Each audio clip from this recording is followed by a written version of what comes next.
എന്താ ഉണ്ണികളെ സുഖല്ലേ? This is me your doctor actor vlogger and welcome to my YouTube channel. അപ്പം ഞാനും കിച്ചും കൂടി ഈ വെയിലത്ത് ഈ പാഞ്ഞ് പഠിച്ചങ്ങോട്ടാണ് പോകുന്നത് അറിയോ? നമ്മുടെ അക്ഷരനഗരിയായ കോട്ടയമാണിത്. കോട്ടയത്തിൻ്റെ തിരക്കിൽ നിന്നും ഒരിത്തിരി മാറിക്കിടക്കുന്ന ഒളിഞ്ഞിടക്കുന്നൊരു ബ്യൂട്ടിഫുൾ പ്ലേസാണിത്. ഞങ്ങൾ ശരിക്കും പറഞ്ഞാൽ ഈ ചൂടത്ത് നല്ല ഒരു ഡ്രിങ്ക്സും നല്ല തണുത്ത കൂൾ ഡ്രിങ്ക്സൊക്കെ കുടിക്കാനും അത്യാവശ്യം സ്നാക്സൊക്കെ കഴിക്കാനാണ് ഈ വൈകുന്നേരം ഇറങ്ങിയത്. അപ്പോൾ എങ്ങോട്ടാണ് പോകാമെന്ന് വിചാരിച്ചുകൊണ്ടിരുന്നപ്പോഴാണ് മോനെ ഇൻസ്റ്റയിൽ കണ്ടത് കോഫി ബീൻ. യെസ്, ശരിക്കും പറഞ്ഞാൽ നമ്മുടെ ഇരയേൽക്കടവ്, കോട്ടയത്തെ ഇരയേൽക്കടവ് എന്ന് പറഞ്ഞ പ്ലേസിലാണ് ഇതുള്ളത്. കറക്റ്റ് സ്പോട്ട് പറയുകയാണെങ്കിൽ നോട്ട് ചെയ്ത് വെച്ചോളൂ. ഇനി ഇവിടുത്തെ മെനു ഞാൻ കാണിച്ചു തരാം. നമ്മുടെ സണ്ണി ലിയോണയും ദുൽഖർ സൽമാനും ടൊവിനൊക്കെ ആയിട്ട് സെലിബ്രിറ്റീസ് ഇങ്ങനെ നിറഞ്ഞു കിടക്കുന്ന ഒരു മെനുവാണ്. ഇവിടെ അത്യാവശ്യം ഇരിക്കാനൊക്കെ നല്ല സ്പോട്ടാണ് കേട്ടോ. വൈകുന്നേരം അത്യാവശ്യം തിരക്കും ഉണ്ടായിരുന്നു. ഈവനിങ് സ്പോട്ടൊക്കെ നമുക്ക് ചില്ല് ചെയ്യാൻ പറ്റിയ ഒരു അടിപൊളി സ്ഥലമാണ്. അപ്പോൾ ഞങ്ങളിങ്ങനെ കഥയൊക്കെ പറഞ്ഞുകൊണ്ടിരുന്നപ്പോൾ ഞങ്ങളുടെ ഡ്രിങ്ക്സ് വന്നു. ഓർഡർ ചെയ്ത സാധനങ്ങളെ എൻ്റെ കയ്യിരിക്കുന്നതാണ് ദുൽഖർ സൽമാൻ, ഓളുടെ കയ്യിരിക്കുന്നതാണ് സണ്ണി ലിയോണെ. അപ്പോൾ ഇതുണ്ടാക്കിയ ആൾ പറഞ്ഞിരുന്നു ഇത് കുടിക്കാൻ കുറച്ച് ട്രിക്സ് ഉണ്ടെന്ന്. ആദ്യം തന്നെ ഇത് നമ്മൾ ഷെയ്ക്ക് ചെയ്യാതെ ആ എസൻസ് മാത്രം വലിച്ചു കുടിക്കുക. അത് കുടിച്ചപ്പോൾ എൻ്റെ പൊന്നു കൂട്ടുകാരാ അടിപൊളി. ശരിക്കും പറഞ്ഞാൽ ഞാൻ നല്ല ആസ്വദിച്ചാണ് കുടിച്ചത്. കണ്ണൊക്കെ അടച്ച് അതിൻ്റെ എസൻസൊക്കെ ഒന്ന് ശരിക്കും മനസ്സിലാക്കി. അടിപൊളിയായിരുന്നു കേട്ടോ.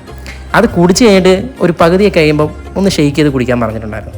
ഞാൻ നല്ല രീതിക്ക് ഷെയ്ക്ക് ചെയ്തു. പക്ഷേ ഷെയ്ക്ക് ചെയ്ത് കുടിച്ചപ്പോൾ കിച്ചുവിന് അത്ര ഇഷ്ടപ്പെട്ടില്ല. കാരണം അതിനകത്ത് ഈ പൈനാപ്പിളിൻ്റെ ഫ്ലേവർ ഉണ്ട്. അത് അവർക്ക് അത്ര ഇഷ്ടമല്ല. പക്ഷേ എനിക്കിഷ്ടമായിരുന്നു. പിന്നെ അത് ഞങ്ങൾ സ്നാക്സിൻ്റെ വശത്തേക്കൊന്ന് നോക്കി. നല്ല മുട്ടക്കാന്താരിയും പിന്നെ നമ്മുടെ മീറ്റ് റോളും അങ്ങനെ അത്യാവശ്യം സ്നാക്സൊക്കെ ഉണ്ടായിരുന്നു. കുറച്ച് സ്നാക്സ് കൂടുതലുണ്ടായിരുന്നു, പക്ഷേ അത് തീർന്നു പോയി. ഞാൻ പറഞ്ഞില്ല തിരക്കുണ്ടായിരുന്നു. പിന്നെ ഞങ്ങൾ ഇവിടുത്തെ വില വിവരപ്പട്ടിക നോക്കി. എല്ലാത്തിനും 30-40 ഒക്കെ ഉള്ളൂ. ഏറ്റവും കൂടുതൽ 60.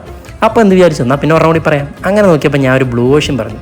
പുള്ളിക്കാരത്തിയോ ഒരു ഗ്രേപ്പ് സോഡയും. വെറൈറ്റി പേരിയിട്ട് പറഞ്ഞാണ്.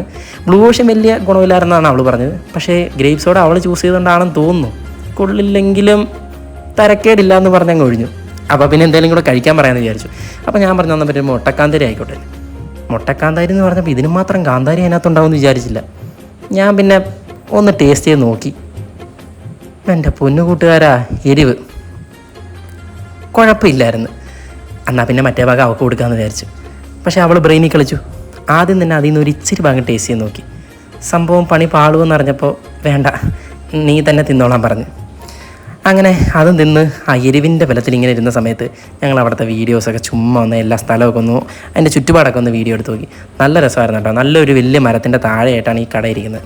അതുമാത്രമല്ല റോഡിൻ്റെ സൈഡിൽ തന്നെ നല്ല രസമാണ്. ഈവനിങ് സ്പോട്ടൊക്കെ ചില്ല് ചെയ്യാൻ പറ്റിയ സ്ഥലമാണ്.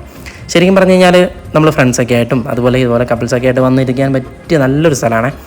അങ്ങനെ അതും ഈ ഒരു വേനൽ സമയത്ത്. അപ്പോൾ മറക്കണ്ട, ഇരയിൽക്കടവ്, കോട്ടയം. കേട്ടല്ലോ. അപ്പോൾ അടുത്ത വീഡിയോ ആയിട്ട് വരുന്നവരെ tata, bye bye, see U.